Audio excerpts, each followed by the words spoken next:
hand during that time. If you'd like to come on stage and ask a question, please raise your hand, and I'll bring as many of you on stage as possible. Please be ready to get straight to the question. Also, don't shill any projects or ask any other or add in any unnecessary details. Like I said, we don't have much time, so we'll try and keep this efficient as possible. I'll also try and go in order of when people were added on stage as well. So if you do get added, just take note of that so you can expect when your question is next too. Thanks. Looks like CZ's here. Hey CZ, how you doing? Hey guys, how are you? Great. So we've just done the intro, bringing on a couple of people now, so we'll get started. Sure. Running a tweet now. Perfect. Tudor, are you there? Do you want to go ahead with your question? Good morning, everyone. First of all, I want to say I'm actually really excited to have CZ here to answer a few questions of mine. So just without relenting, I just want to ask, recently we've seen Binance coming together in collaboration with Nigeria with cryptocurrency in view. And just yesterday, the board of advisory was released, and the former chairman of Nigeria was among the list. So CZ, what does this mean for the future of cryptocurrency in Nigeria? And are we seeing you anytime soon in Nigeria just to push adoption in Nigeria? Sure. Yeah. Well, it's good to speak to you, Tudor. We've been interacting on Twitter for quite a while, and I think first of all, the advisory board. It's and how things are going in that way. I think crypto needs to work with traditional financial institutions. We need to be compliant. We need to integrate. We don't need to be completely separated from that. Today, 99.9% of the money is still in fiat. So in order to move that money into crypto, we need to integrate. So and also Binance, the centralized exchange. Binance.com is probably the most scrutinized organization on the planet. Every regulator in every country is looking at it very intently. It's a lot of pressure, but it's also a lot of opportunity. We can set the example of being the most compliant exchange, and we can communicate with regulators. We can give them confidence. So having that advisory board with people with very strong backgrounds is going to help us. So and the advisory board is one thing, and there's many things that happens underneath or behind the scenes. We have very large teams that works on the compliance efforts. So we want to set an example to be the leading. We're not only the largest exchange, we're also the most compliant. And today, Binance have the most licenses around the world. So we have France, Italy, Spain, Dubai, Bahrain, and many other places. We also have 44 licenses in the United States. Binance US has them. So that's kind of the general direction where we're going. And that's why the Global Advisory Board is extremely senior, relatively extremely experienced people, extremely credible people, relatively high profile. So that's important. For Nigeria, I do plan to visit. I was actually going to plan to visit some time ago, but other trips keep getting the trip schedule keep changing. So I don't know my exact schedule yet, but I will definitely try to. I'll try to make an effort there. Nigeria is is an important market for crypto and for us. So I've been to Africa 4 times this year, but hopefully I'll make it to Nigeria soon. Great. Well, thanks for the question, Tudor. Vegas, you're next. Are you there? Hi, guys. Thank you for having me. So I just have a quick question to CZ regarding the Luna Classic burn on the spot trading. So you left a comment on the long ago on Twitter saying for us to implement it on chain before we start talking about implementing on the SEX itself. So we did that. Are you still thinking to support more the community regarding these aspects? All of this being said, in name of the community, I have to say thank you for supporting the lunc community in so many other ways as well. Thank you, guys. Sure. Thanks for the question. And so Luna Classic is a interesting situation. So I didn't make the comment. I think the blockchain should implement the burn first, but I did not promise saying that right afterwards Binance will do X, Y, and Z. I did not do that, but that people may imply that or infer that. I can see where that's coming from.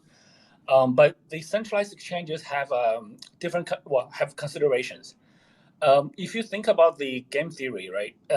Sure, everybody wants everybody else to burn 1.2% per transaction.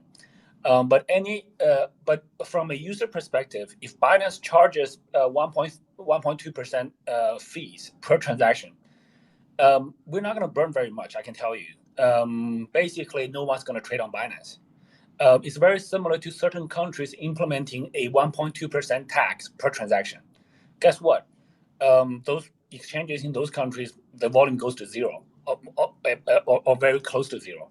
So by centralized exchanges, unless we can get all the centralized exchanges in the world to charge to do this, it's not going to work. So any exchange that implements 1.2% transaction trading fee per transaction, this is not going to be any trading volume. You trade 50 times, you have zero.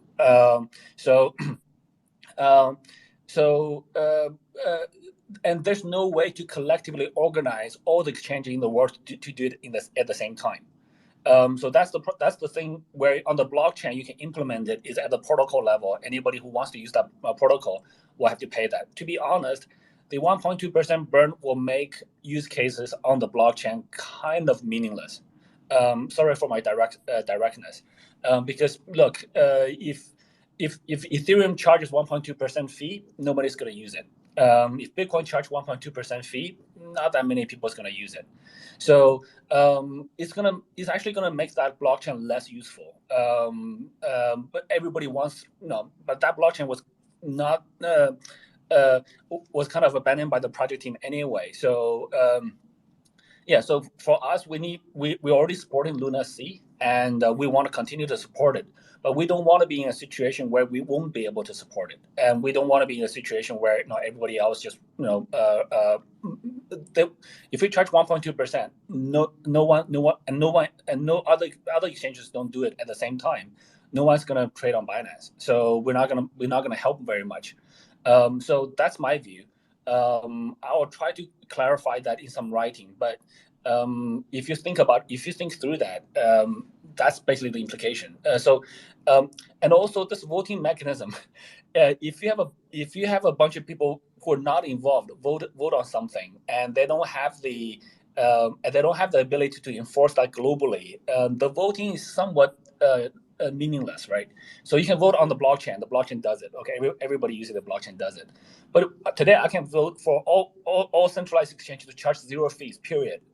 Everybody will vote yes. But can we implement it? Probably not. So the voting, I think that community voting shows what the community wants, which is important. But there are interesting implications on the execution and the side effects of it, I think, which are not that well thought through. So that's kind of my view. I could be wrong. Yeah. All right, great. Thanks for the insight there, CZ. Let's move over to Crypto King. If not there, we'll go to next in line, which is Amin. Amin, are you there? Hello. Hey, everyone, and really happy to see that that these AMAs are organized in a very good manner. Okay, and the level of discussion is really good. So really good thing here. Quick question, CZ. I mean, I'm one of the basically the exchanges that started just after you, probably like 2 months ago. Unfortunately, 2 months after you launched Binance, but unfortunately I failed. Okay, and I've been basically following this immense growth that Binance has been having, a little bit enviously, but at the same time it benefits the whole environment, etc. The Gensler came up and said basically they are convinced that the crypto space is concentrated in few players, and it's much more concentrated than the people think. And obviously they're talking about you, and they're talking about the people that are basically leading this environment. Okay. My question to you is, what's the future plan in order to make kind of Binance less of a heavyweight, because otherwise it starts to become a big risk on the industry. Today, Binance, for example, is based out of the UAE. Obviously, that's for some people are security is a positive statement, but some people see it as a risk. Basically, Binance is getting too big. At which point Binance is getting way too big and becoming a systemic risk on the environment? Thank you. Okay, so again, I think there's a lot of balances there, or there's a lot to unpack. First of all, thanks for the positive comments about Binance, and I think Binance became successful because we did things well, and we protected users.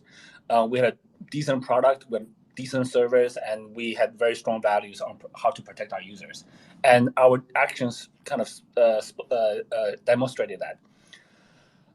Regarding concentration and centralization, etc., I think this topic is being discussed many times. Almost every time I do an AMA, this topic comes up. There are natural network effects that makes successful businesses, successful platforms, even successful protocols become more popular. If you look at Ethereum, it's a very popular network. Even though the fees are very high, people still use it quite actively. For Binance.com, we built a very easy to use exchange that's secure, and we protect our users. And for exchanges, liquidity has a very strong network effect. So because we have a large pool of, we have the best liquidity in the world, and we have a big chunk of the global liquidity.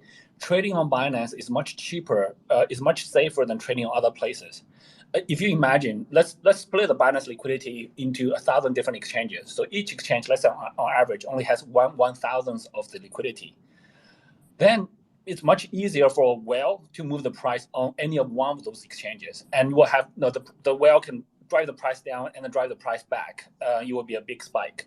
When those kind of spikes, or what we call needles, happen, guess what? People get liquidated in that process if other exchanges or that exchange offers futures. So today, having a global liquidity is actually the best protection mechanism we have for our users. So whenever there are many regulators who ask us to split liquidity by country, we always tell them that's a really bad idea for people in your country, because if we split the liquidity 200 different ways, again we have less liquidity each, and we will not have that level of protection. So naturally, people want to trade on a place where we have the deepest liquidity and there's less slippage, so that when you buy or sell, you get better prices, you save money. Slippage is actually more expensive than fees.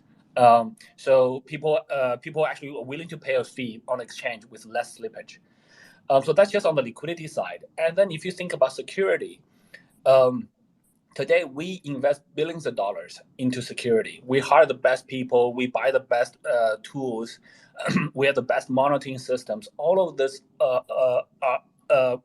need to operate at scale. If we're a small exchange, we would not be able to spend, I wouldn't even say 1 billion. We would not even be able to spend like 10 million, 100 million on security investments or spendings. Then guess what? That exchange will be less secure. So all of these things, there's an economy of scale here that the bigger ones do get bigger, and so that plays. At the same time, we do then, as you said, the risk of a systematic failure then increases too. So we should have multiple crypto exchanges in the space. Today, there are thousands or tens of thousands of exchanges in the space. We actually invested in many other, both centralized and decentralized exchanges. We actually want to promote, so this is why we almost never try to push or destroy other centralized exchanges. We actually encourage them to grow. We invest in them. But there is natural forces that makes the bigger ones bigger. That's just network effect at play. And in every industry, in every economy, that happens to an extent. Later on, when the centralized party gets too big, and when they become slow, when they become irresponsive to their users, when they're no longer protecting their users, then that opens doors for new startups, for new players to come in and take that away. So today we're still very focused on providing the best user experience and the best user service.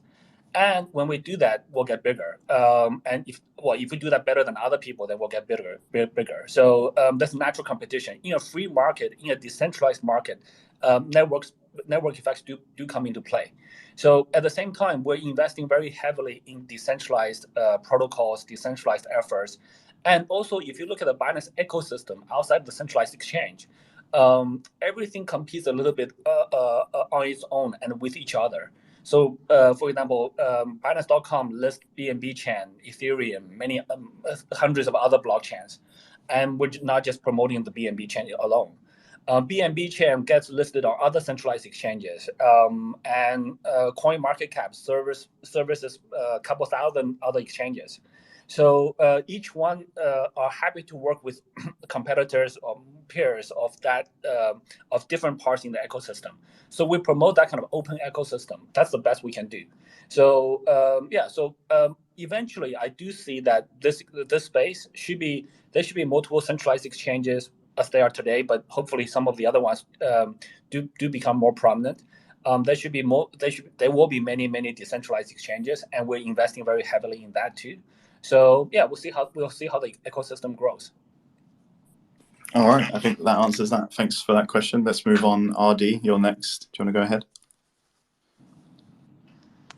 It's easy. It's easy. Yeah, thank you for the opportunity to let me speak. It's my pleasure, actually. I was just going to have a quick question. You mentioned at one time the problem is having wallets to store your crypto assets and having to store your keys and having to give that to like someone you trust. So I was just going to ask, does Binance have any plans on creating wallets? Because as you all know, millions of users trust Binance. So do you have any plans on creating wallets that will be safer for crypto users to use and more advanced in storing our private keys? So that's my question. Thank you. Okay, sorry. You do have a little bit of an accent. So your question is about wallets, right? Yeah, exactly. Like we are wallets, exactly. Yeah. Okay, got it. So how to hold your crypto is a fairly long, elaborate topic. There's centralized exchanges that can use. There's your own wallets that you can use. There's mobile wallets. There's hardware wallets. There are other multi-sig solutions. There are threshold signature solutions, etc. So there's quite a lot of different. There's paper wallets. So there's many different solutions that's available. There's no one-size-fits-all solution. It depends on how technical you are, how comfortable are you with backing up your own private key, storing in multiple places. Are you familiar with encrypting a USB drive? Do you have, let's say, something? Eventually, we all pass away. So when that happens, do you have a way to give that to your kids before that happens, when that happens, or after that happens? So how to take care of all of those things, and fundamentally how much money you're dealing with. If you're dealing with a small amount of spending money, let's say it's $10 or a couple $100, you lose it. It's not a big deal. Then that's probably fine. But if that amount of money is life changing for you, then you gotta take care. You gotta do quite a number of other things to secure it. So so I actually do recommend people to learn how to secure both centralized exchange accounts and also your own wallets. If you're storing any meaningful amount of crypto on your own, get a hardware wallet. Look into encryption solutions, there's quite a lot to learn. I don't think there's one single best approach. If you're in an institution, then you should look at custody solutions, which today mostly use multi-sig or threshold signatures, which require multiple people to sign, etc. So that's a big topic. But just last bit of advertising. If it's not a huge amount of life-changing money, then Trust Wallet, which is a very easy to use mobile wallet, is a fantastic choice. It's very secure, but again, you have to keep your phone relatively secure and not lose your phone, etc. So there are many different choices. I won't be able to say one solution is better than everybody else. Our Trust Wallet is here, so it's on the screen. Great. Yeah, I'll just add to that and shill Binance Academy in the blog and say that we've got a lot of resources on there for wherever you are on the spectrum, from needing a hot wallet to hardware wallet or anything else. We can also get a tweet out later to refresh your mind with those resources too. Okay, Yogesh, are you there? Hey, CZ. So first of all, I'm a big fan of you and Binance, like best customer service by far. So my question is, what advice would you give to young blockchain developers to get a job in Binance, and like what things do you look for? Thank you. Okay. So, well, first of all, you got to be good at the technical skills. Like, if you're a developer, you got to be able to write code. And it's in this space, it's much easier if you can point to some GitHub repository of code that you wrote before, your contributions on open source projects, etc. If you've done that, then fantastic. And so there's a technical aspect to it. For Binance, we look for people who are passionate about crypto. Binance structures ourselves as providing access for people to crypto. We're not just a centralized exchange. We have the whole ecosystem. We have Trust Wallet. We have CoinMarketCap. We have a number of open blockchain, public blockchains, etc. So we want people who are passionate about this industry. Other other exchanges may have different philosophies. They may be more money driven. They may be more trading driven. They're going back to stock trading, or they're doing other things. We're doing more blockchain development. We're doing Binance Pay, Binance Card. All of these are crypto enabling technologies. So what I find is people who are very passionate typically do a much better job at Binance. And also because we work majority remotely, a very heavy majority remotely. You can work in any country, any city. You don't have to come to the office, save for a few very key, different regulatory related roles. So we need people who are very passionate, who are self-motivated, motivated to join us. So that's the thing we usually look for. Perfect. All right, DeFi Daniel.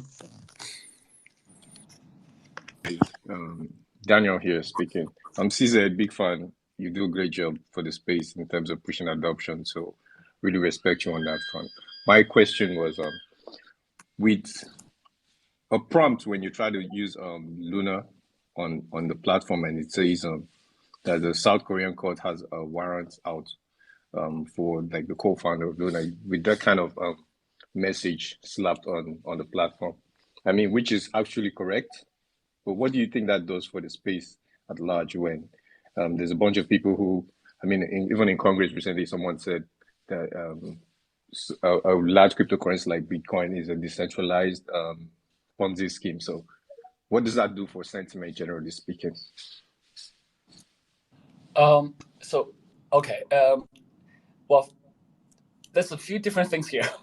I think for Luna, the blockchain was a blockchain, from 2018. I don't know the details of the published arrest of Do Kwon, the search for the warrants, whatever. I don't know the details of that. To be honest, I did not look into that that closely. I'm not sure if it's related to how he handled certain situations or how he communicated with certain people, users, etc. I'm not sure, or the mishandling of the Luna UST issue, or is it something broader? I don't really know, to be very frank. And so far, there's as far as I know, there's no published information making Luna itself illegal to hold, etc. That's the information that I have, and Luna was listed on Binance a long time ago. So we and the number of users using that, having a Luna is actually quite high. And you can look at the Luna C request. You can see that community is pretty active. We go by community numbers. If something is used by a large number of users, and we already support it, we can't just abruptly not support it. And if we do, it actually hurts a lot of users. So that's part of the protecting users philosophy that we have to keep. Based on my understanding, all the arrest warrants, etc., specifically targeted at one person, who was a figurehead, a leader for the project. But the project is an open source project, it's an open blockchain. So that's my understanding. With other people making comments, saying Bitcoin is this and Bitcoin is that, that has always been the case for the last 12, 13 years. There's many skeptics. To be honest, many of the skeptics actually makes the community stronger. When the communities, when the community is attacked, when Bitcoin is attacked, the guys who are OGs of Bitcoin, the guys who believe Bitcoin, actually binds together stronger. And we as a community actually, will continue to push it. And so different views is good. Some skeptical views actually keep everything in check and keep the industry healthier. And just like some dips actually keep the industry healthier.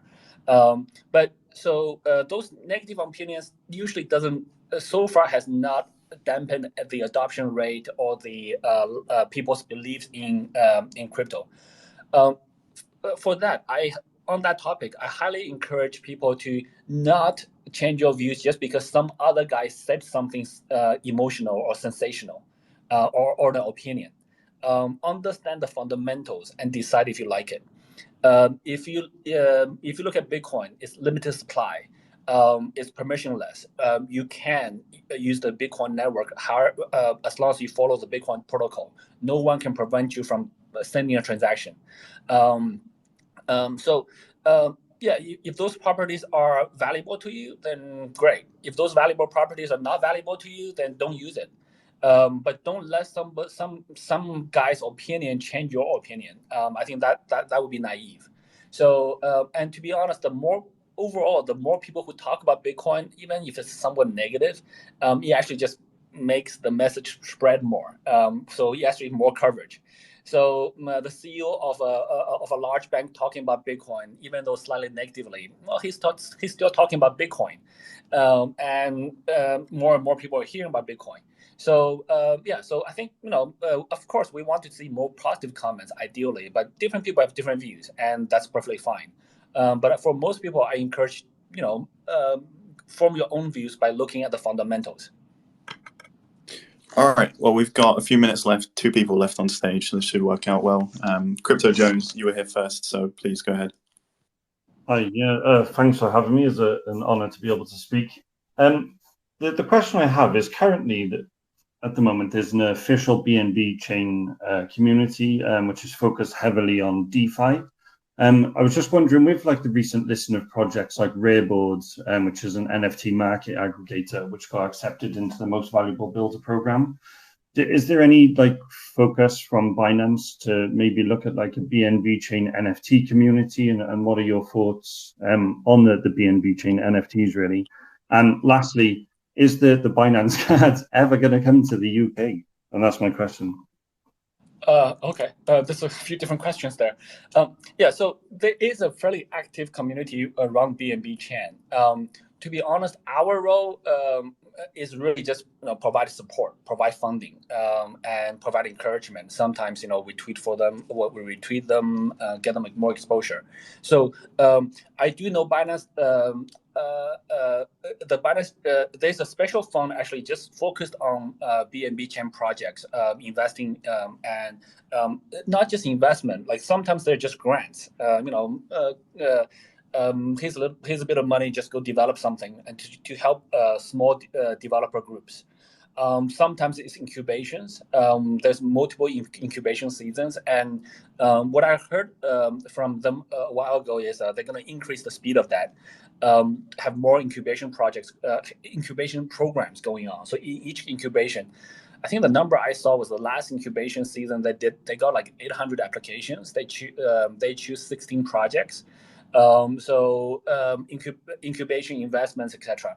And NFT is one of those things that each season there's multiple projects around the NFT area that's being built.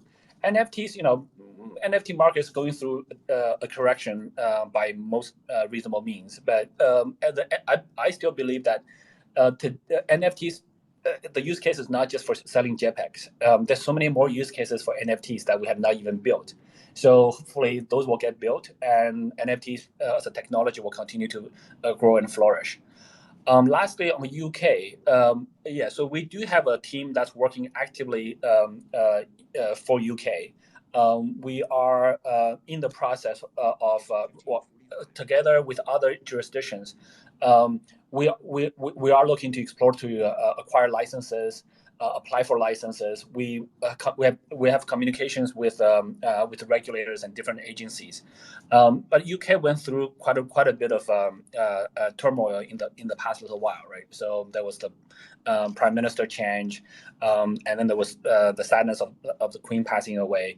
So some of those efforts are a little bit slow, but we're working on it. All right, and then Marcus, thanks for waiting till the end. Please go ahead.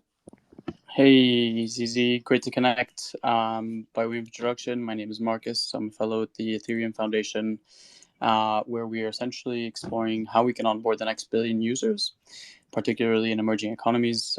Really love how much Binance has pushed the needle on really onboarding users, particularly in emerging economies, but would love to get your thoughts on one, what are the key roadblocks and barriers you see to reaching widespread adoption and onboarding those next billion?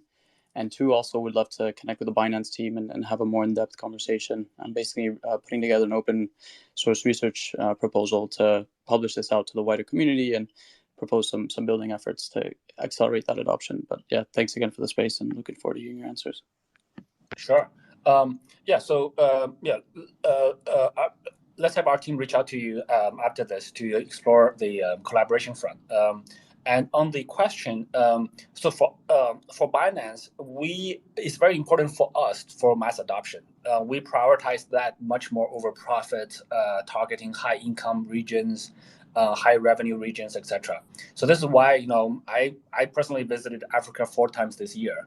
I was in LATAM for like a month and a half, and I visited Brazil, Mexico, Colombia, Paraguay, Argentina, and a few other countries, and El Salvador. So we just want to help people to access crypto, whether that's high profit or not. That's a secondary consideration. In the less developed parts of the world, there's pros and cons. For example, in Africa, the banking penetration is probably about 11% today. So only 11% of the population have bank accounts. It's actually might not be a minus because people can just use a smartphone, and smartphone penetration is increasing at exponential speed. People can just use a smartphone and then deal with crypto, deal with blockchain, and they have access to financial products. They have access to payments. They have access to remittances, transfers. All of those things are available to them now. Typically, in this less developed parts of the world, education is really, really important. There are a higher percentage of illiteracy, so education is really important. Sometimes it's not even about blockchain. Sometimes it's even about how to use the internet, how to use technologies. Very simple stuff.